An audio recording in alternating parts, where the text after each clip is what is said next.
You want to learn how I made this artwork? Well, I'm going to show you in this video. Hi, I'm Azuki, and this is my process breakdown. I use a similar process to make artworks like these ones. Alright, you ready? Let's get started! First, we need to figure out what to draw.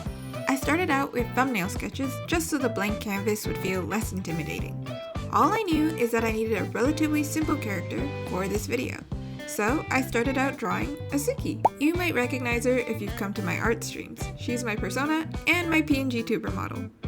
My first sketch was a bit too ambitious, having her in a dynamic pose wearing Japanese street fashion. I didn't really know where to go next, so I tried putting her in Decora fashion. It seems like I want a character in street fashion. I also liked having her cropped in with a more comic style. See, thumbnails are handy. I've got more direction now. Our third one is the winner. It's not Azuki, but it's a random character based on the Brazilian soda Guaraná. I've been wanting to make a character based on my Brazilian heritage, so now's my chance. If you're curious, this is the soda I'm talking about. And the text in the speech bubble says, "Tudo bem?" Basically like, all good in English. Now we're getting somewhere. I've blown up the sketch, but the perspective seems tricky.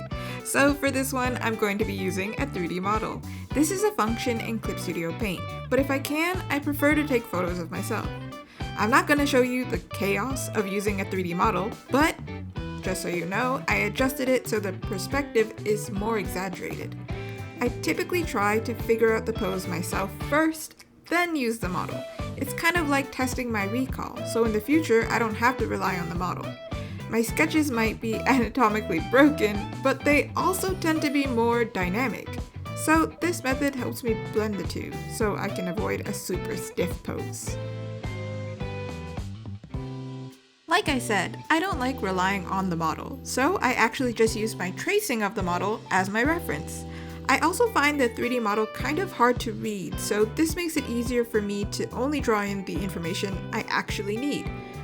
Once we figured out the body, this is where the fun starts. I get to add hair, the clothes, and all the accessories. This is my clean sketch stage, meaning there will be no line art. This will be the base of my painting, because I'm using my default style, which is painterly and kind of messy. I do also draw with line art, but the process is a little different. If you'd like a video on that, please let me know in the comments.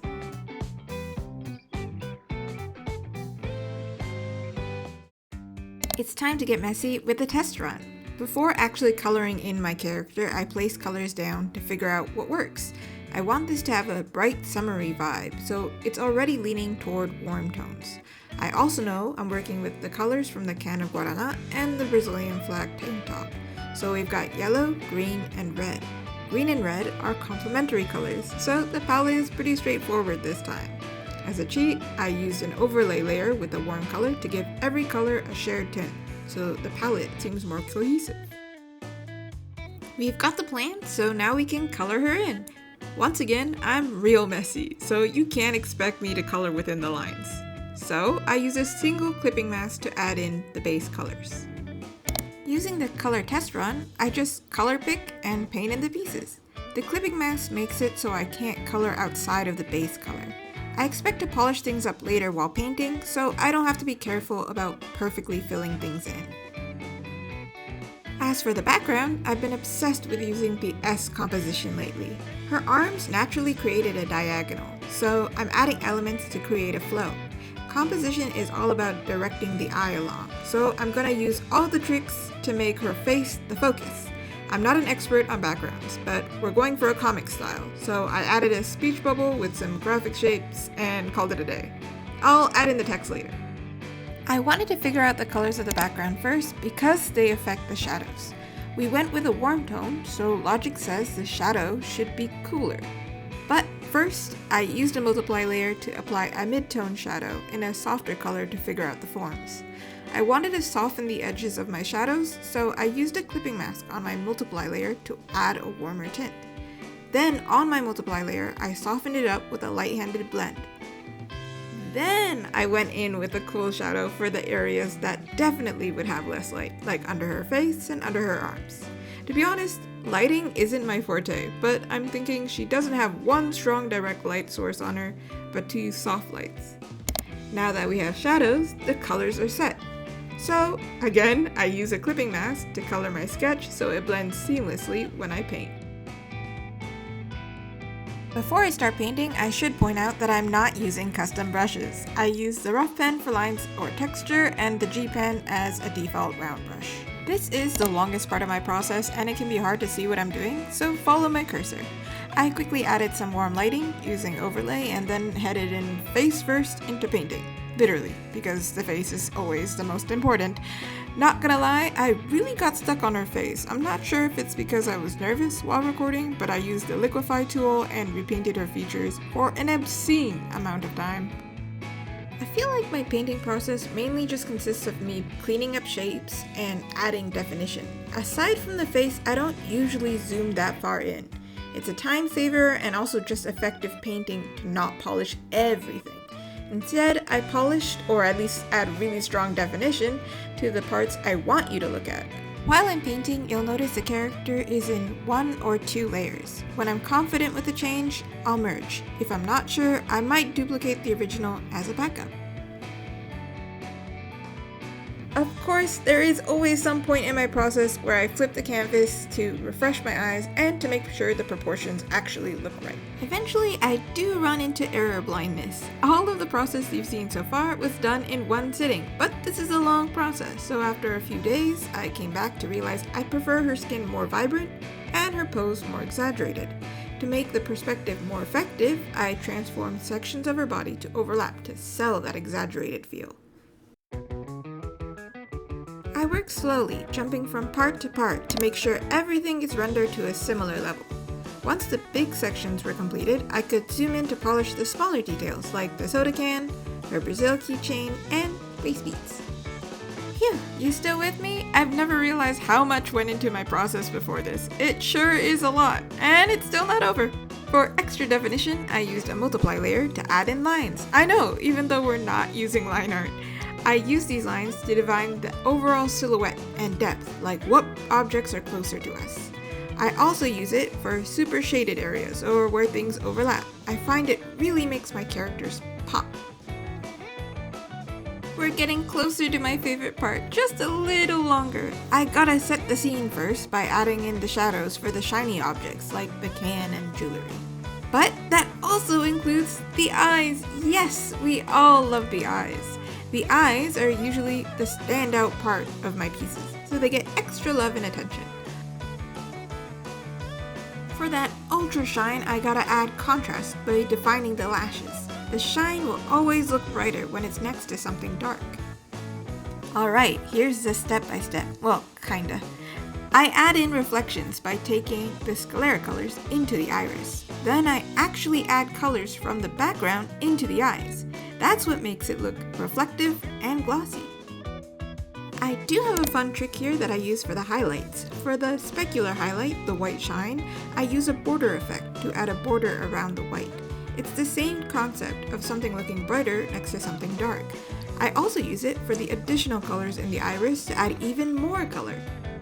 You can tell we're getting close to the end when I've hit the highlight stage. Now I just add highlights everywhere that needs it with an add layer.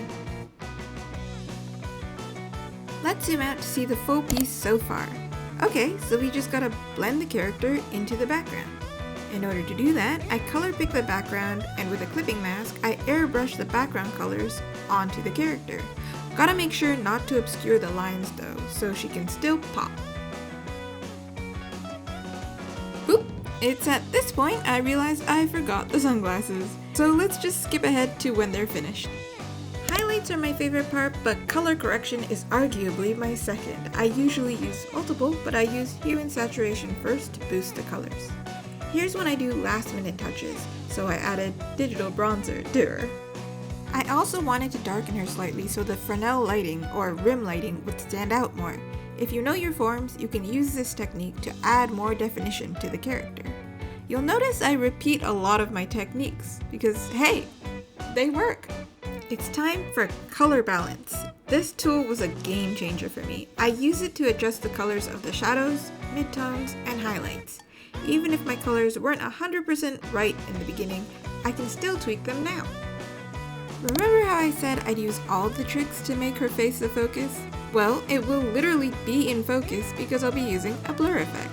I merged the entire character into one layer, then used Gaussian blur. This time, I used a different type of mask. I used a layer mask to reveal or hide the parts of the layer I want to show. That's how I can add a blur effect to her hand and her lower body, almost like a camera's focus. Forgive me for the fast forward, but the background was pretty simple. I just messed around with the text and airbrushed around the character so the background info wasn't competing with her. I'm no scientist, but I'm still quite the experimenter. I ended up playing with chromatic aberration here, which is similar to the effect of 3D glasses. It added to the blur effect, but with a cool distortion that I felt worked for this illustration, considering the comic feel. And of course, I used another layer mask to tone down the distortion near her face. I signed it like it was finished and then proceeded to do the most Azuki thing ever and added some more small touches. I ran into an extra step here. I asked for feedback. I could have stopped here, but after hearing about small issues in the artwork, my inner perfectionist couldn't resist going back to fix them up. I didn't record all of it, but I'll quickly explain. I added sparkles to frame the character, then changed the background colors and added the Brazil text to make the theme more obvious on first glance. I also reduced the blur and thinned the lines on her foreshortened arm so it was less distracting. And then I merged all the layers to shift her eye just slightly. I kept this part in because it's a reminder, it's never too late for fixes, if you're stubborn enough. And an artwork is only finished when an artist decides it is. And I've decided. Now it's finished. Thank you so much for watching. This is my first time making a full process video, so I hope you enjoyed learning my way of doing things. This artwork ended up taking about 10 hours, and I plan on making it a print in my shop. I think it'll look really cute next to my other comic style prints, don't you? If you like this video, go ahead and hit the subscribe button, or if you'd like to learn something specific from me, go ahead and request it in the comments. Until my next video, ciao ciao!